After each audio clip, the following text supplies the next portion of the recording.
Francisco Izquierdo es un autor que radica en Francia hace muchos años y se acercó a la editorial con el firme propósito de publicar un libro.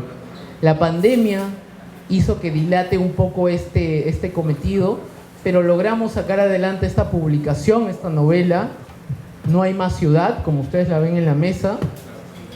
Y primero hemos tenido una primera presentación virtual y ahora tenemos el gusto de estar con ustedes para conversar un poquito más, ya de manera más oficial, digamos, porque hasta que no nos veamos las caras no es tan oficial, ¿verdad? Siempre tendemos a esperar el contacto físico, conversar con alguien, verse, reencontrarse, y este momento es muy importante por eso, y además porque además de contar con Francisco, que viene de tan lejos, contamos con dos personalidades aquí en la mesa: Juan Francisco Ugarte, reconocido literato y periodista, y Marcel Velázquez, también conocido literato, catedrático universitario, impulsor de muchas generaciones de literatos en nuestro país. Así que, sin dilatar más el tiempo, voy a pasar a presentar a nuestro panel. Voy a hacer un poquito de trampa para no equivocarme. Francisco Izquierdo Oquea estudió literatura en la Universidad Nacional Mayor de San Marcos, aquí en Lima, y en la Universidad La Sorbonne Nouvelle en París. Es autor del libro de cuentos Bonitas Palabras y codirector de la revista El Hablador. Ha realizado trabajos periodísticos de edición para el diario El Comercio, La Primera, radioprogramas del Perú, Radio France Internacional, ESAN y Grupo Chasqui, y en docencia en Maison Education, y en varias universidades del extranjero, donde radica actualmente en Francia. Sin más, agradecerte, Francisco, por la confianza y por haber convocado a este público tan interesado y al local, por supuesto, a Tierra Baldía, por la acogida. Voy a empezar dándole el pase a Marcel Velázquez para que empiece con unas palabras. Gracias por la presentación y por los cálidos aplausos, que son fundamentalmente para Francisco y su novela que esta noche estamos celebrando, ¿no? Antes de leer el breve texto que he preparado, quiero mencionar que para mí esta es una ocasión doblemente especial, ¿no? Porque, por un lado, para un profesor, presentar el libro de un exalumno es siempre un momento privilegiado, un momento en el cual, de alguna manera, vemos cómo la formación, la vocación y el talento del escritor se cristalizan en un producto que nos puede interpelar y con el cual podemos dialogar. Entonces, en primer lugar, como profesor, yo me siento particularmente feliz de este libro y del trabajo de Francisco Izquierdo, a quien además no veía desde hace mucho, y hace poco nos reencontramos en París y ahora en este espacio tan singular. Y la segunda razón por la que creo que esta es una fecha especial es que este local, Tierra Baldía, que evidentemente evoca el título del primer libro del antropólogo Fernando Fuenzalida, es para mí, primero, una revelación. No conocía de su existencia, pero además evoca en mí una lectura gratísima y enriquecedora de un libro realmente muy importante que se publicó hacia fines del siglo pasado y sobre el cual yo escribí mi primera reseña. Yo diría que comencé a hacerme crítico reseñando justamente este libro, así que también por eso es para mí esta noche especial. Y por supuesto por la presencia de todos los que nos acompañan. No hay más ciudad es un título provocador. Evidentemente no se refiere solo a las fronteras materiales de una urbe, al desierto que cerca Lima, sino a la pérdida y el desasosiego que todos los animales urbanos, gatos y hombres, experimentamos en el abismo existencial, sin fondo ni luz, sin comunicación en medio de todos, circunstancia que es cada vez más frecuente en medio de las multitudes y el cemento que nos rodea. El recorte que hace Izquierdo Quea del verso de Calvo se proyecta de una manera inquietante y sugerente como pórtico para las peculiares trayectorias de los personajes de su primera novela. Es difícil imaginar a un gato recordando y reflexionando sobre su devenir, pero además observando con ojo certero los fragmentos de vida de Germán y Claudia. El gato Héctor es el personaje estrella de la novela. En esta novela se observa la fascinación por la noche, que nunca significa la desaparición de la vida urbana, sino acaso su intensificación o transfiguración. Así como el gato tiene una doble vida y experimenta los placeres y los riesgos de la noche, los personajes humanos también encuentran en ese lapso en el que el perro se confunde con el lobo, su cifra, su camino de Damasco. Por otra parte, aquí no encontramos una novela total, sino un mundo representado compuesto de rugosidades, fragmentos y discontinuidades, donde la amistad, el amor y el sexo son accidentes transitorios, donde el arte puede conducir a la muerte y la ausencia de arte también.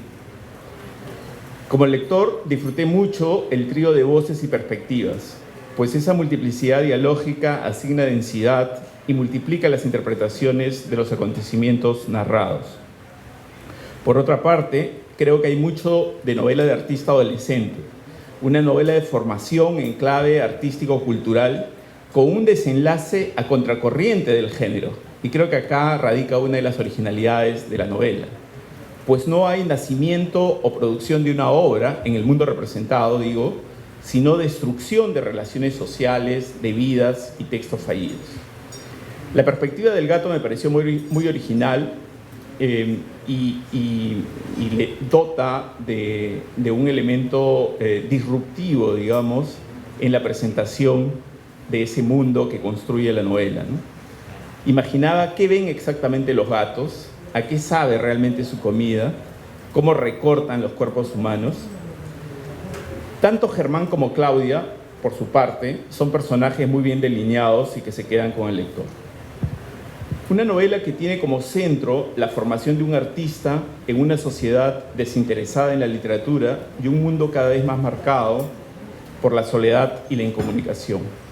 Los personajes, cada uno de ellos un tramado de miedos, deseos y fracasos, sobreviven con intensidades discontinuas en un tiempo histórico determinado, los finales de los años 90 y los inicios del año 2000 en la ciudad de Lima. Ese periodo fue un punto de quiebre en la historia política del Perú, pero que acá no afecta directamente a los personajes, aunque estos viven de alguna manera bajo el embrujo del fujimorismo, especialista en la destrucción de sueños colectivos y personales. Claudia es una mujer pragmática que no duda en trabajar en un puticlub para poder seguir pagando sus estudios de enfermería, a diferencia de Germán, sumido en el marasmo del día que vendrá. Ella sabe bien que no hay mañana y que sin su firme voluntad para sus objetivos, comunes y silvestres, no tiene futuro.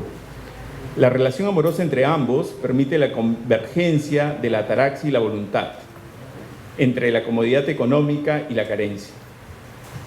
Por su parte, la historia de los dos poetas, amigos de Germán, es la más misteriosa, pero simultáneamente la que expresa otra vuelta de tuerca a los viejos problemas del canon literario, el capital simbólico del escritor y el no lugar de la poesía en el mundo actual.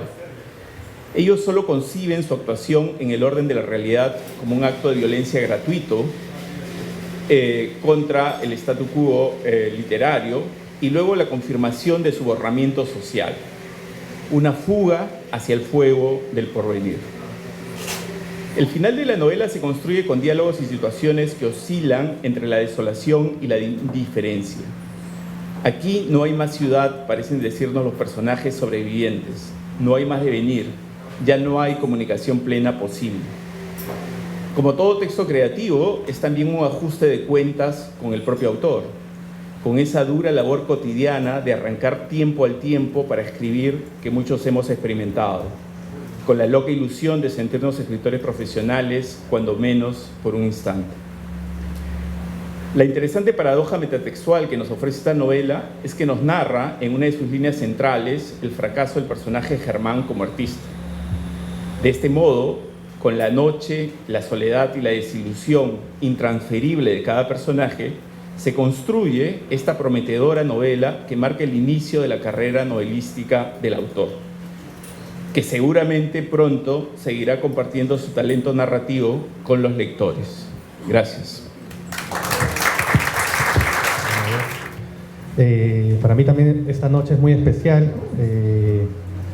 Así como Marcel ha sido maestro de Pancho, de alguna forma Pancho ha sido maestro para mí también. Yo conocí muchas cosas de literatura gracias a él. Estudié literatura en gran parte también por sus consejos. Y leer esta novela y conocer su trayectoria, sobre todo desde hace ya más de 14 años, me hace sentir como orgulloso de él, ¿no? Entonces, las palabras que voy a decir van a ser un poco desde mi punto de vista de lector, pero también como alguien que ha visto, digamos, su trayectoria de forma muy cercana, ¿no? Tuve la suerte de leer este libro mucho antes de que se publicara.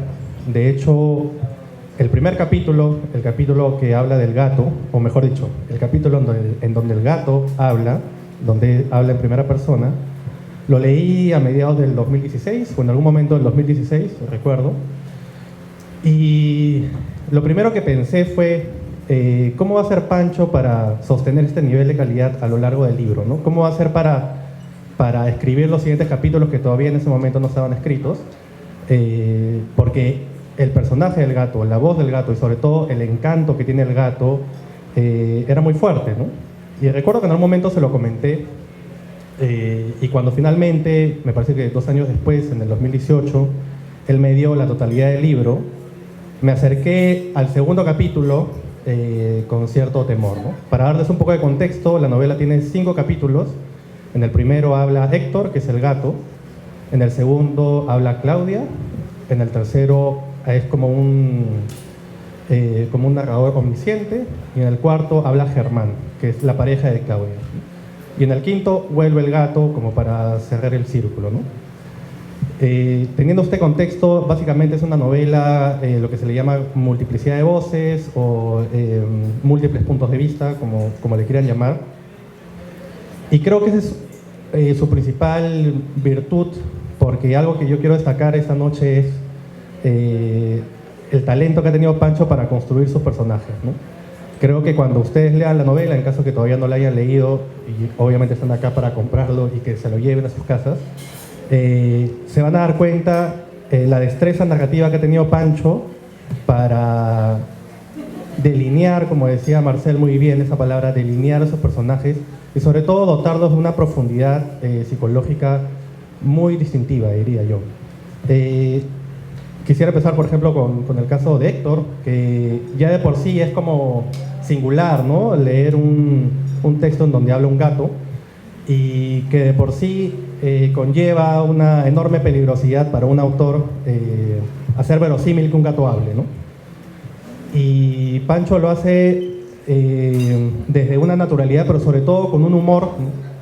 Y algo que me gustó mucho, porque hay muchos gatos en la literatura, ¿no? Que hablan, ¿no? Está el de Soseki, está un libro que hemos leído con Pancho hace muchos años, El opio en las nubes, en donde habla un gato también, que se llama Pink Tomate.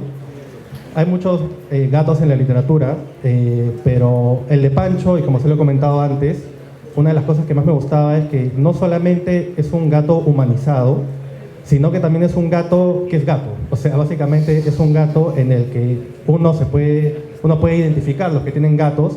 Yo tengo 2 gatas, pueden decir, así puede pensar un gato, ¿no? Así me puede ver un gato, ¿no?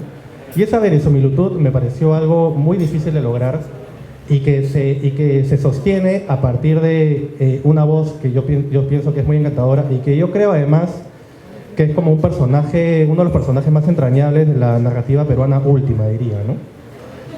Como les decía, el segundo capítulo aparece la dueña del gato, que es Claudia, y yo decía, ¿cómo va a ser para sostener el nivel narrativo del gato? Y la verdad que ahí me sorprendió también porque Claudia es un personaje femenino, además muy bien construido, y yo destacaría algo, ¿no? En el libro hay línea, digamos, hay una historia principal, ¿no? Hay un evento que une a todos los personajes, que es un incendio,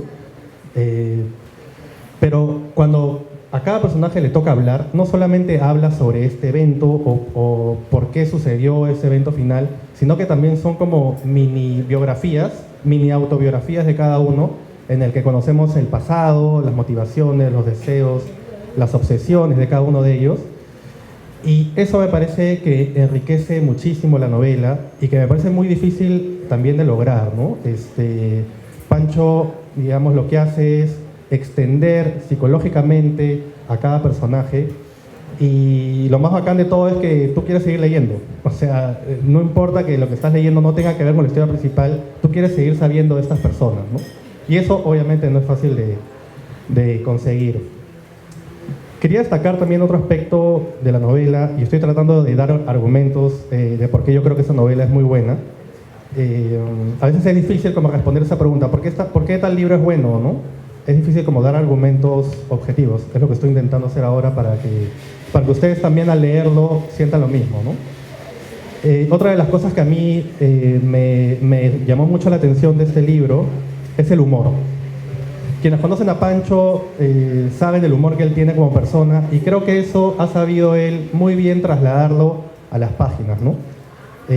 Creo que eso es algo también muy difícil de lograr y que le hace falta, yo diría, a la literatura peruana, que suele ser como muy seria, muy señorona, muy, no sé, hasta con mucho dramatismo, diría. Y Pancho lo que hace en esta novela es como romper con toda esa tradición, y lo hace a partir de un humor muy particular, muy distintivo, que yo no encuentro como conexiones, al menos en la literatura última, en la narrativa última peruana, conexiones que se parezcan, ¿no?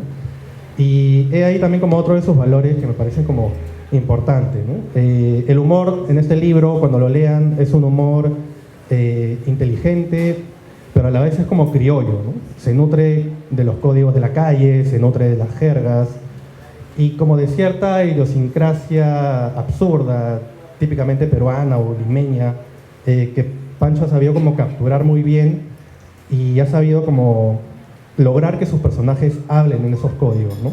No es un humor bobo, no es un humor inocente que abunda también por ahí. Es difícil hacer humor en la literatura, es difícil hacer reír en silencio cuando alguien lee, es muy difícil. Pero creo que eso lo ha logrado Pancho, y lo ha logrado por otra virtud que también quiero destacar acá, y que también me parece algo muy complicado de lograr o de alcanzar, que es a partir de una voz narrativa muy particular, ¿no? O sea, Pancho creo que alcanza en este libro, o empieza como a rasguñar un poco lo que es su propia voz como autor, ¿no? Para los que saben, para los escritores es muy difícil alcanzar una voz como autor, y algunos escritores se pasan toda la vida tratando de hallar su propia voz, y yo diría que muchos de ellos como que quedan en la medianía o como en la... no sé, como en el promedio de gente que escribe bien, pero ahí nomás, ¿no? Y tener voz en la literatura básicamente no es tener estilo, sino es tener algo que te caracteriza, pero al mismo tiempo que cuando uno lo lee, sabes que tienes una mirada particular del mundo, ¿no? Eso es lo que se evidencia en este libro, a partir de una serie de factores, una serie de motivos, pero creo que el humor es lo que lo conduce principalmente, y creo que Pancho, cuando quiero hacer un paréntesis acá, este es el segundo libro de Pancho, es su primera novela pero es su segundo libro. El primero lo publicó en el 2007, septiembre, ¿no? Septiembre del 2007, un mes antes de que se fuera, o semanas antes de que se fuera a París a vivir. Y para los que han leído el libro y para los que no, igual les cuento. Es un libro de cuentos que tiene 9 cuentos, 9 relatos, y que son muy distintos entre sí, que tienen como estilos muy distintos, ¿no? Ahora con el tiempo, y sobre todo después de leer esta novela, me doy cuenta que en ese libro Pancho como autor, como escritor, estaba como tratando, o estaba como en la búsqueda de su voz, ¿no? Creo que con los años, la experiencia, la trayectoria, bueno, y escribir y borrar y botar papeles, le ha dado una voz que ahora se evidencia muy claro, y que creo que se va a ir fortaleciendo en las próximas publicaciones, que estoy seguro va a ser. Y eso es algo que yo creo que es muy, muy valioso y además es algo que no se ve así nomás, ¿no? Es algo que no se ve así nomás en la narrativa peruana. Entonces, bueno, básicamente quería comentarles esto. Para continuar con la conversación, quería plantear como algunas preguntas. Y si ustedes tienen preguntas también la pueden hacer con toda confianza, al autor obviamente. Pero para empezar con la conversación y para que Pancho también pueda hablar, ya que él es el celebrado acá, quería hacerte una pregunta, ¿sí? Y de ahí vamos conversando. Como les decía, cuando ustedes abran el libro y empiezan a leer, lo que van a leer es la voz de un gato hablando, básicamente, ¿no? Entonces, en algún momento, no sé si lo has dicho en alguna entrevista o lo hemos conversado, no recuerdo, siempre has dicho que el motivo de esta novela, o digamos el propósito que te inició para escribir esta novela, fue encontrar la voz del gato, ¿no? La voz de Héctor, ¿no? ¿En qué sentido? Recuerdo que dijiste que la voz de Héctor te dio libertad para escribir esta novela, ¿no? ¿En qué sentido o en qué forma te dio esa libertad? ¿Y cómo crees que este personaje tan característico y tan particular te abrió la puerta de la historia de esta novela? Hola. Bueno, antes que nada quiero agradecer a Marcel principalmente y a ti, Juan, por acompañarme esta noche, a la gente de Tierra Baldía y a la gente de la editorial también por este evento. Gracias a ustedes también, a los amigos, a la familia, gente que está al fondo, gracias por venir aquí y a la gente que está aquí también, ¿no? Quiero manifestar, porque no sé si tendré otra oportunidad de hacerlo, mi agradecimiento a ti, Marcel. No sé si lo sabes, pero Marcel fue la primera persona que confió en mí para escribir. Él antes dirigía una revista buenísima que se llamaba Ojos y Zafiros, y yo como estudiante suyo en el curso de literatura colonial, mi base, la base 99 en San Marcos, fue la primera base de la cual Marcel fue profesor principal, ¿no? Literatura, ¿no? Antes él estaba pues paseándose en otros lares, ¿no? Y un curso increíble, ¿no? Un curso increíble, y Marcel confió en mí, ¿no? Tenía creo que 19 o 20 años, y Marcel confió en mí en algo elemental, que es hacer una reseña, ¿no? Confió en mí, y Marcel, te quiero agradecer porque este libro y lo que puede venir después tiene mucho que ver con eso, ¿no?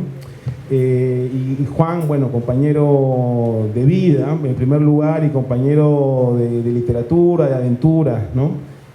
Parte esencial, y lector también de este libro con Lenin Pantoja, que está por ahí. Lenin, gracias por estar aquí, ¿no? Para responder la pregunta de Juan, es difícil, ¿no? Es difícil para la gente que intenta escribir algo. Primero, es difícil escribir, ¿no? Y segundo, es difícil ser consciente de lo que escribes, ¿no? Es muy difícil, ¿no? Es muy difícil ambas cosas, ¿no? Yo creo que lo segundo es lo más difícil, ¿no? Ser consciente de lo que escribes, ¿no? Porque mi primer libro fue hace 15 años, ¿no? Y este segundo, bueno, han pasado casi 14 o 15 años entre un libro y otro, y muchas páginas de por medio, ¿no? Ninguna me convenció. A lo mejor tuve párrafos o páginas brillantes, pero ninguna como para hacer un proyecto importante, ¿no? Si no, hubiera publicado más cosas. Héctor me dio esa libertad, ¿no? Héctor me dio un soplo de vida, la posibilidad de creer en algo, una voz potente, una voz transgresora también, ¿no? La posibilidad de dejarme guiar por la mirada de un animal, ¿no? De un animalito que comparte su vida con una familia, ¿no? Como cualquiera puede tener a alguien en casa, ¿no? Que comparte el drama, que comparte la alegría, que comparte el amor, que comparte el desamor. Y eso fue Héctor, ¿no? Fue un personaje que nació hace, no sé, quizá 12 años en un cuento que felizmente nunca publiqué, pero que quedó allí archivado, como muchos textos míos, en el ordenador, y que yo le tuve fe, ¿no? Le tuve fe, dije, en algún momento voy a hacer algo con este gato, ¿no? Y pasó mucho tiempo, ¿no? Para encontrarle un sentido y encontrarle también una continuación. Me acuerdo que terminé de escribir el primer capítulo de Héctor, que es un capítulo como de, no sé, quizá 40 páginas o por ahí. Y me dije, ¿y ahora qué, no? ¿Y ahora qué viene, no? No puede acabar esto aquí, ¿no? Y eso me animó, ¿no? Eso me animó a crear y a creer, ¿no? Son dos verbos diferentes, ¿no? A crear y a creer en el proyecto, en la historia, sobre todo en la historia, ¿no? Y de ahí surgió el resto de la novela, ¿no? Surgió Claudia, surgió Germán, que aparecían como personajes aleatorios a Héctor, y con ello el proyecto en sí, ¿no? No sé si alguien tiene alguna pregunta, si no yo le lanzo otra pregunta acá a Pancho. Levanten la mano y pueden preguntar en voz alta, nomás no hay problema. Bueno, ahí hay alguien que quiere preguntar. Perdón, no, más alto, no te escuchamos. Solo una, ¿no? Tengo un libro de cuentos y esta novela. Tengo solo 2 libros. Ese primer libro lo publicó en el 2007. Se llama Bonitas Palabras. Es un libro de cuentos, de 9 cuentos. Y bueno, ahora que se llama No hay más ciudad, que es una novela. Yo tengo una pregunta también. Sí, Francisco, ¿qué le pudieras tú decir a un joven que decide estudiar literatura en San Marcos o en cualquier otra universidad del Perú, en un tiempo como el nuestro, en una sociedad que presta tan poca relevancia a los productos culturales, ¿no? Yo siento que esa es una decisión muy valiente y que se sigue repitiendo año a año, ¿no? Yo soy profesor en San Marcos ya algo más de 20 años y cada vez siempre me asombro cuando ingresa una nueva promoción y veo el entusiasmo, las ganas, la energía, pero a la vez también veo las dificultades que tienen que afrontar en todo nivel, ¿no? Y entonces, de alguna manera, creo que sería interesante que tú compartas con ellos. Imagínate que está acá ese joven que ha ingresado recién a estudiar literatura en San Marcos y quiere escuchar. Bueno, que no pierda la ilusión, ¿no? Esa ilusión tiene que permanecer siempre, ¿no? Y creer en algo, ¿no? Creer en algo. Aquí, muchos de los que hemos estado en la universidad hemos tomado diferentes caminos, ¿no? No solamente San Marcos, ¿no? Hay gente que es de la Católica aquí, que estoy reconociendo, o de otros lados. Creer y aferrarse a la ilusión, ¿no? No solamente es hacer ficción, ¿no? Hay gente que trabaja en la docencia, hay gente que trabaja en la crítica, en la investigación, que es algo genial, ¿no? Hay gente que trabaja en la edición. La posibilidad de estudiar literatura te da 1000 opciones, ¿no? Es algo muy bonito, ¿no? Algo muy bonito, pero también muy difícil, ¿no? Algo muy difícil, ¿no? Hay que estar constantemente leyendo, ¿no? Constantemente leyendo, pero no me quiero quedar en ese lugar común, ¿no? Sino viendo películas. Yo tuve la suerte de que en mi generación existía todavía, en mi época todavía existía la Filmoteca de Lima, ¿no? Ya no existe eso, ¿no? Ahora hay Netflix, bueno, hay cosas diferentes, ¿no? Está la Filmoteca de Lima, teníamos muchos amigos que trabajaban en librerías, ¿no? Muchos amigos que trabajaban en Crisol, en Ibero, no quiero hacerle publicidad, pero era cierto, ¿no? Y estos amigos nos prestaban libros, ¿no? Sacaban libros que eran caros, ¿no? Para nosotros, ¿no? Porque éramos estudiantes, ¿no? Sacaban libros y los prestaban, los rotábamos, ¿no? Podíamos acceder a esos libros compartir, debatir, había muchos eventos además y además habían buenos profesores, ¿no? Profesores que ya no están, ¿no? Uno de ellos es Pablo Guevara, ¿no? Un gran profesor, ¿no? Un gran artista además, ¿no? Un gran artista, un tipo que creía mucho en los jóvenes, ¿no? Arriesgaba mucho además, lo ponía todo por los jóvenes, ¿no?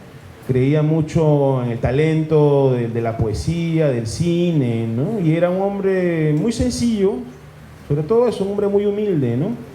Entonces, yo diría, Marcel, eso, creer, no perder la ilusión, aferrarse a eso y hagas lo que hagas, ¿no? Hagas lo que hagas. Ahora aquí veo a Miguel Vallejo. Miguel lo veo cada 10 años y siempre está metido en algo diferente, ¿no? Hace años estabas en el foro de Villa Salvador, ¿no? ¿Te acuerdas cuando hablamos? Él está metido en cosas distintas y cada vez que hablo con él lo veo, siempre mantiene la ilusión y siempre hace algo muy bacán, ¿no? La gente de mi revista, El Hablador, estamos haciendo 1000 cosas, ¿no? Somos profesores, hacemos artículos, tenemos familia, nos vamos de fiesta, cae la pandemia y estamos allí, ¿no? A pesar de los años, ¿no? Y van a ser casi 20 años, Giancarlo, ¿no? Casi 20 años, ¿no?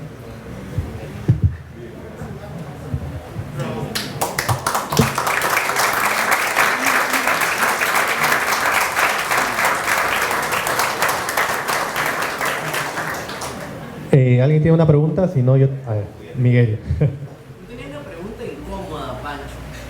Yo sé que es tu fiesta, pero tú eres una de esas especies de leyenda de, oye, ese pato escribe bacán, desde la facultad. Aunque publicaste no tan joven, a los 20 y tantos años, a los 27, eres una especie de leyenda en el patio.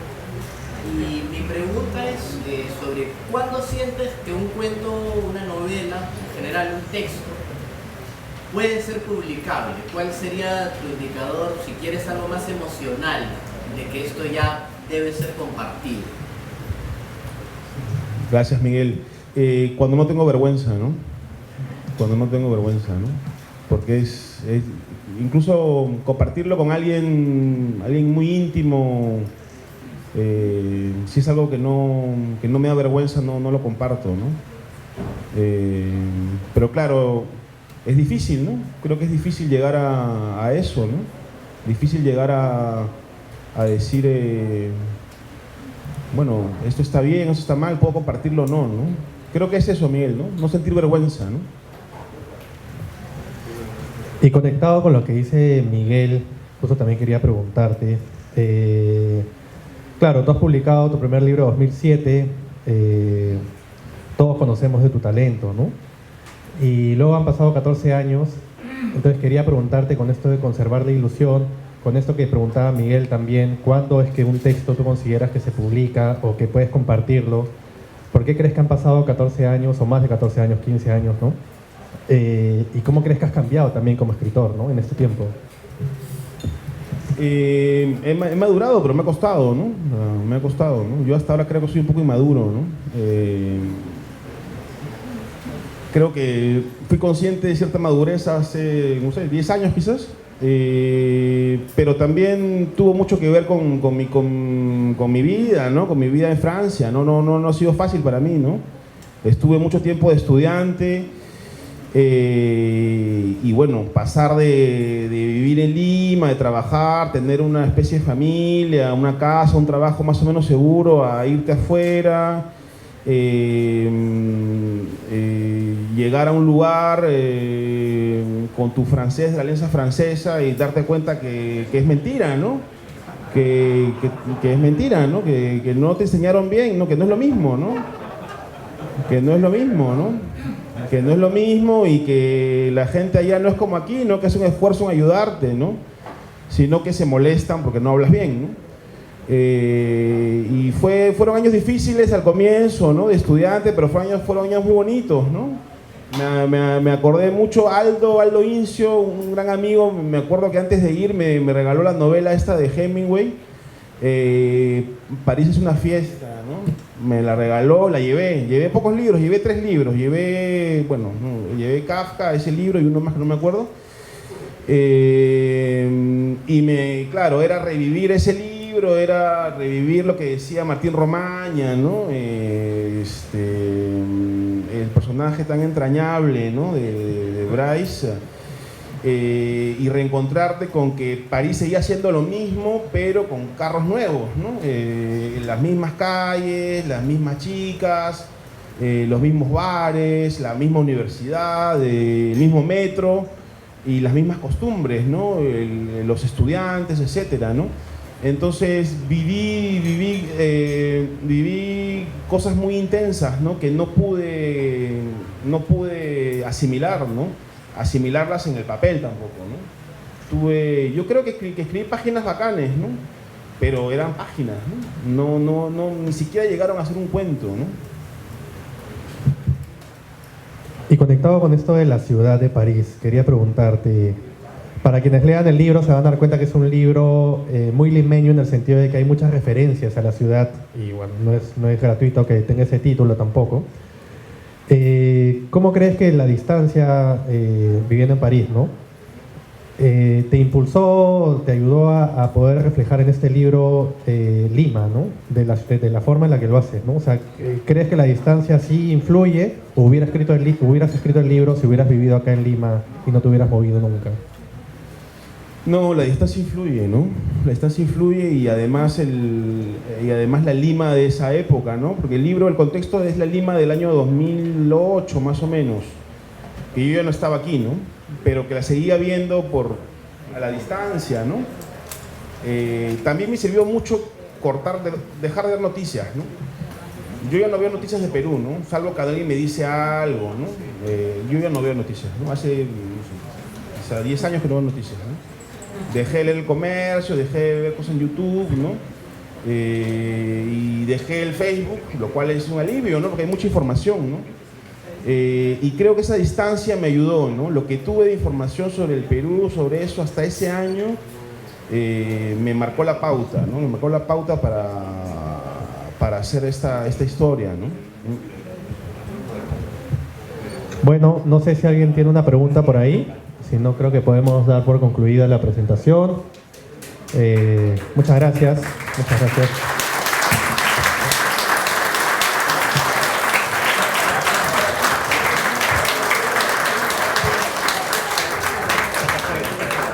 Muchas gracias, Francisco. Muchas gracias a los asistentes a este acto.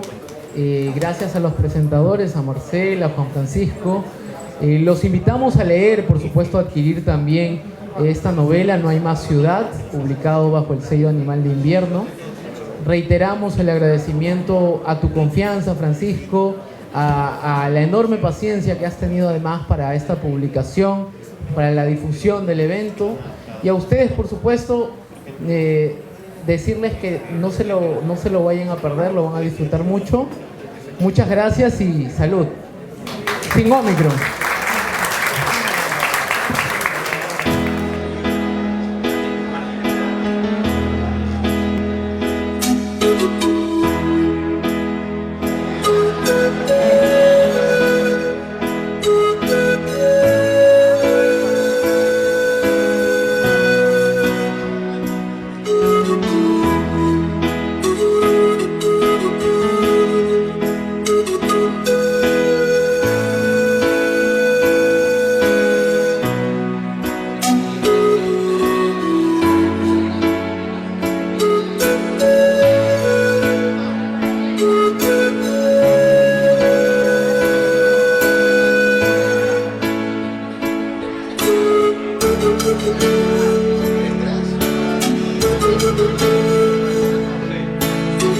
Gracias.